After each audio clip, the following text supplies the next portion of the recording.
书接上回哈，咱们开发的这个调试单本机程序死机跑飞问题的工具啊，已经给上传到 KDE 网站上了啊。有3个 Python 的源代码文件，还有对应的这个工具啊。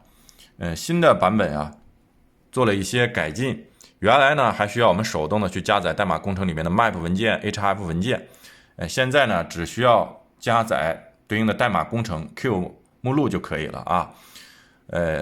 一会儿呢可以给大家演示一下，会更方便一些。那么目前呢做的还不是很完善啊。现在只有我和我们的助教老师谭进新2个人。希望呢有新的朋友啊可以成为贡献者，成为第3个人、第4个人，咱们一起去开源做这个事儿。后面呢还有很多工作可以做啊，包括可以支持 R2S 操作系统啊，支持 RISC-V 单本机啊，支持其他的单本机啊，挺有意思的啊。如果大家想一起交流学习，记得啊，可以在评论区打开源2个字，我看有多少人，到时候啊，我把这个开源的地址啊发给大家。现在呢，我来演示一下哈。假如现在我们的这个设备啊死机了，没有下电哈，就可以连上这个J-Link 工具，然后打开我们这个工具软件，在这儿浏览这里面呢，去选择一下我们J-Link 的安装目录里面的 J-Link x64.dll， 目前呢只支持64位的这个 DLL 库啊，还不支持32位的 DLL。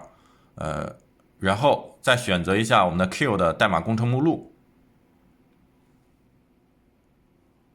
接下来提取这里面呢填写我们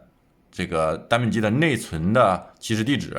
然后分析这里面填写我们单本机的内存的容量大小，然后一点提取点分析，它就会将呢整个这个调用站啊给它打印出来哈，从main函数开始到 process calculate test 啊，是在 test 函数里面触发进入到 hard fault 的，以及对应它们是在哪一个.c 文件当中的像 hard fault 是在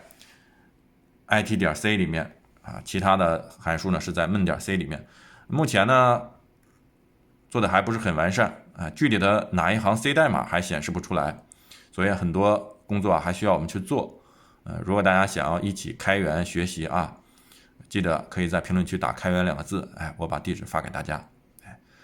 另外呢，可以点一下关注啊。